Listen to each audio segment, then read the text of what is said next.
Hey, how's everybody doing? Welcome back. This is Rick Bollinger. I'm coming to you from my little place here in New York. About 2 months ago, maybe a little less, I sold my 335. I don't know why. I really don't. And I got a good offer for it. And that's really no reason when you really love an instrument. So, my bad. But as soon as I did that, I knew it was a mistake. It was just, God, I felt like I gave away one of my kids. But then, as I say, about 2 weeks ago, I went out to Chicago. But right before I left, I stumbled on a Yamaha SA2200, made in Japan, semi-hollow body, pretty much along the same lines as the ES335. Body width 16 inches, rim depth 1.96, so it's a little thicker. I think the 335 is like 1.75 inches. Total depth 2.36. Nut width is 1.69 inches. The body is laminated sycamore with a soft maple center block to keep feedback down. Scale length 24 3/4. Polyurethane, unlike the 335, which is nitro. This is polyurethane. The neck is mahogany. The fretboard is ebony, which is really nice. The inlays are beautiful. Everything about the guitar, the workmanship is spectacular. Bindings, inlays, there's no gaps. I mean, it is fitted together. It's Japanese craftsmanship for sure.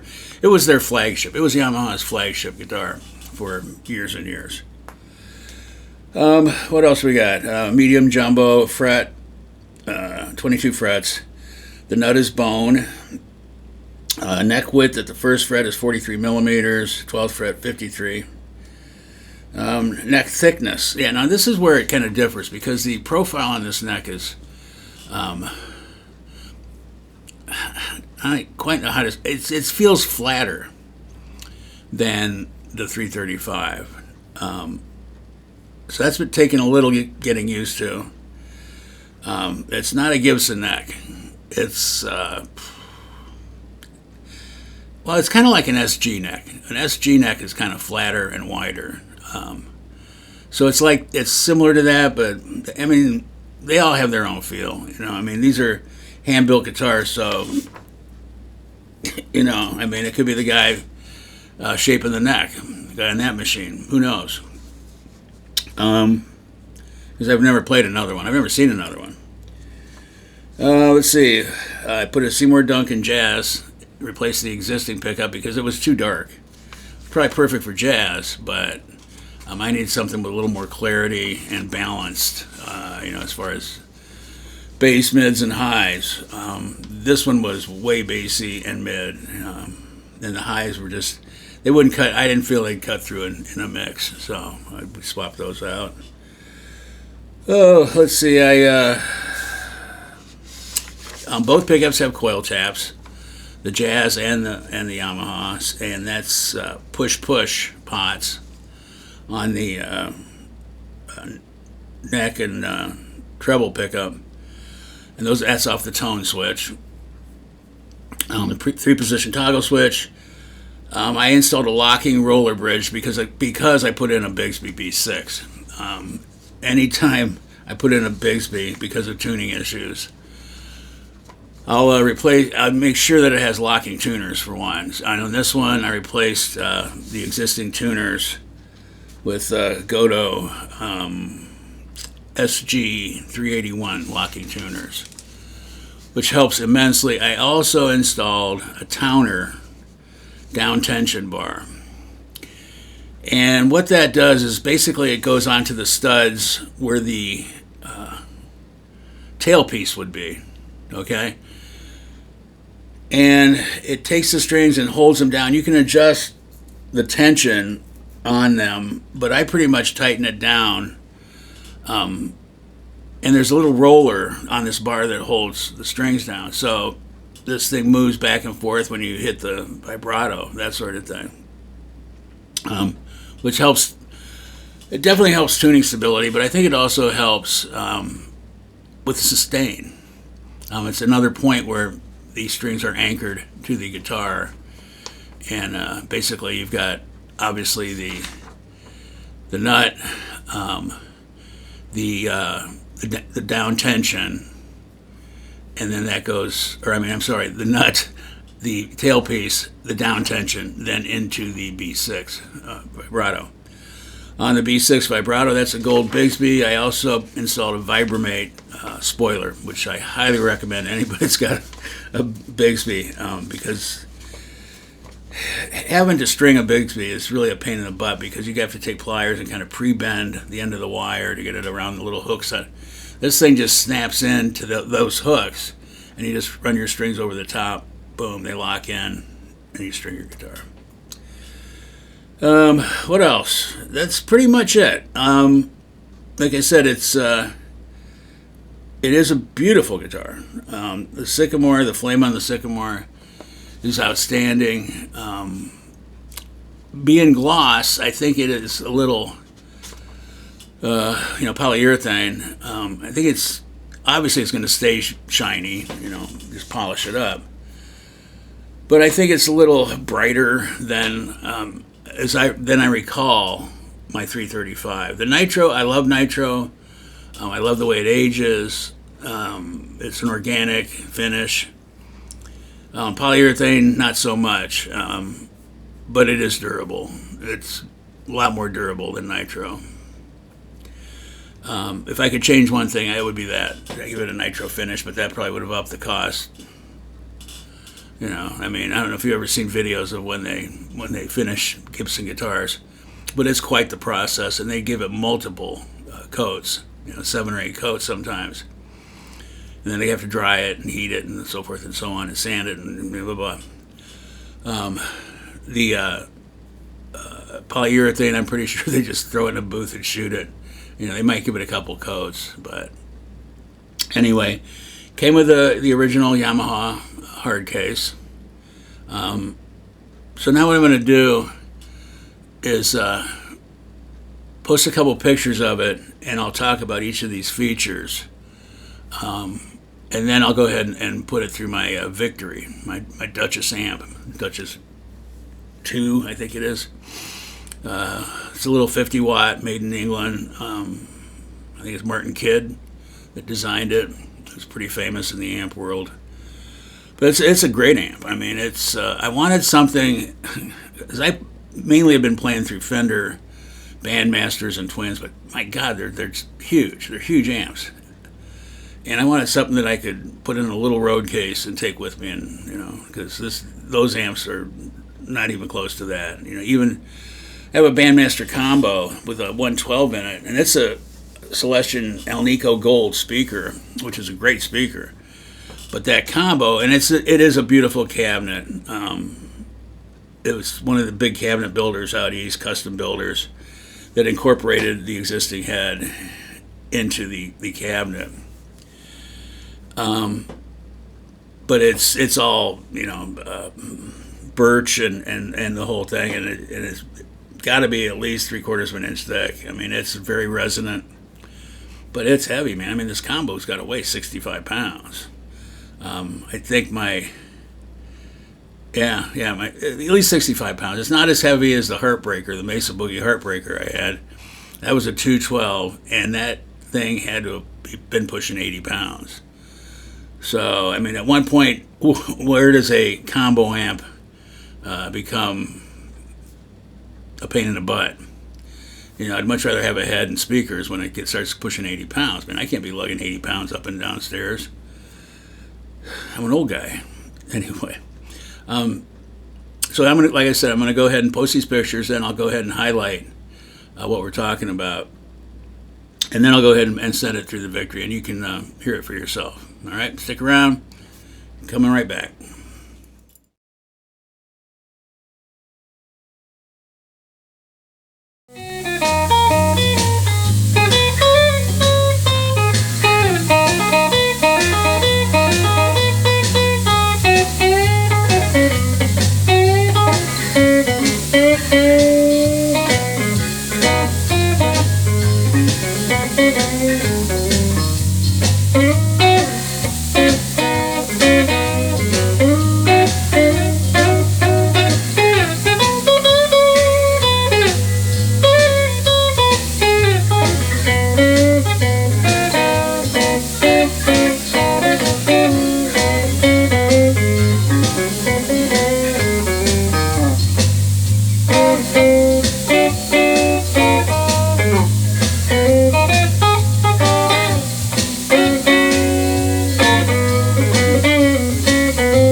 is the neck pickup.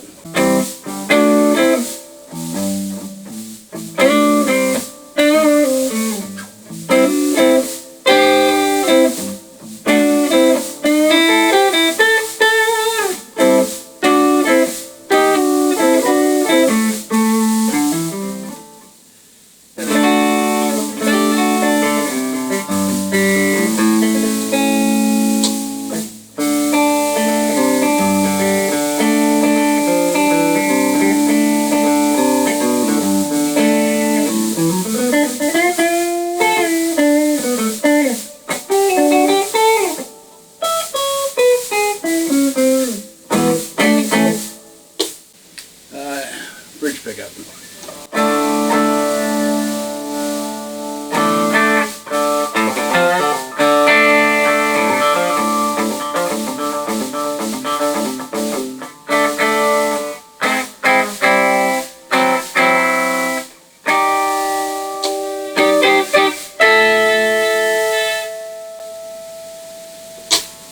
Those pickups.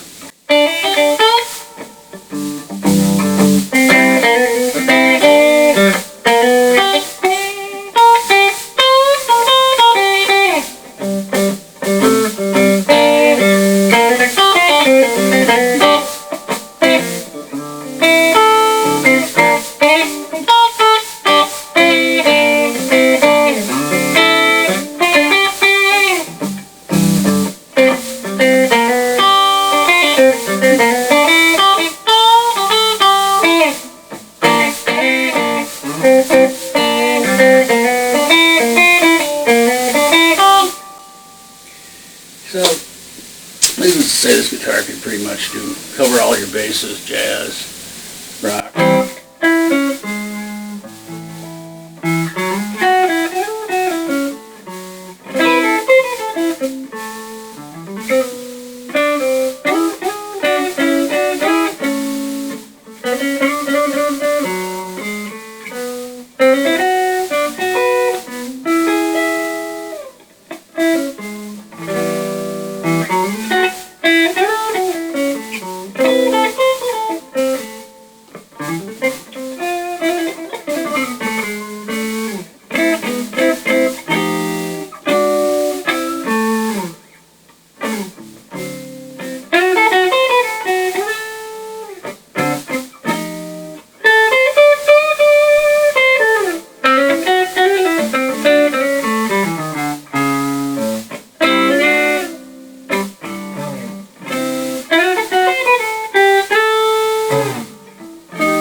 Playing all across this land. Yeah, I love the little joints. Call me Mr. One-Night Stand. Yeah, they're swinging up on State Street. It's time I moved along. Yeah, they're swinging up on State Street. It's time I moved along.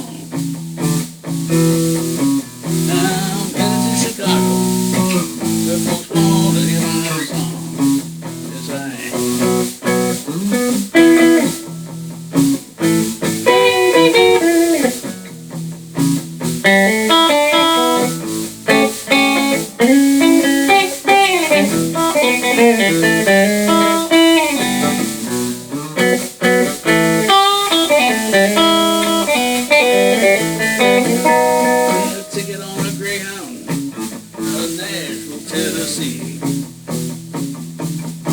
Got a ticket on a Greyhound out of Nashville, Tennessee. Well, that guitar beside me, ain't no banjo on my knee.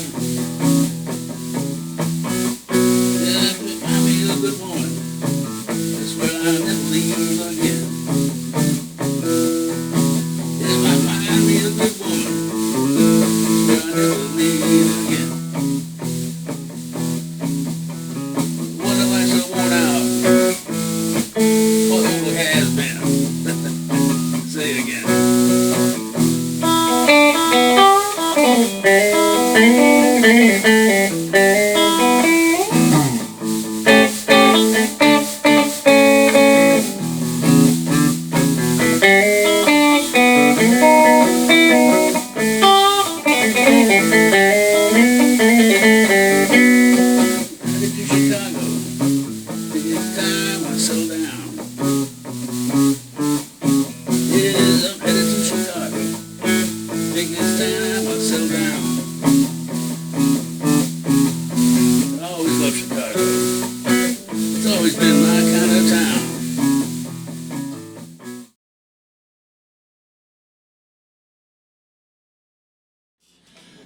I just picked up this little amp. I mean, it's not even as big as a toaster.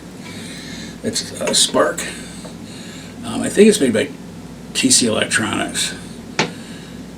But I thought I'd play a few notes through it and see what you think.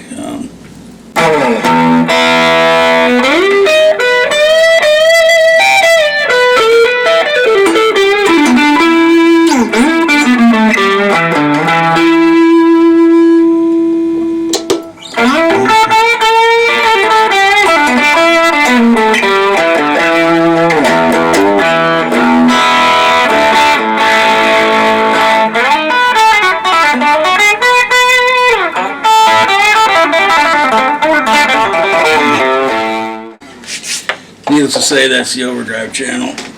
This is clean on the Spark.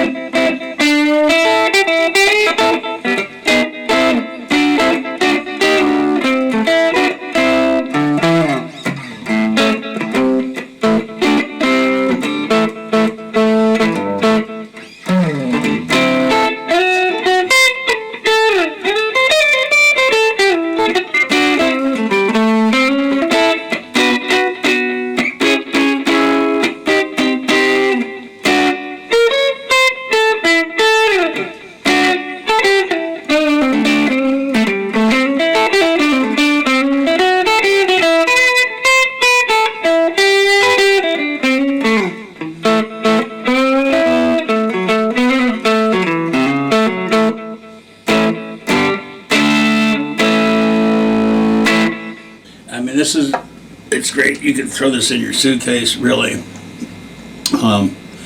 Put up a picture of it, but yeah, highly recommended, the Spark. You got to have a phone to use the app. I think you could probably do it on an iPad or something, but I'm not sure. But yeah, like I said, it gets a great rock and roll tone. I mean, you can dial it in just about any way you want. So yeah, the TC Spark.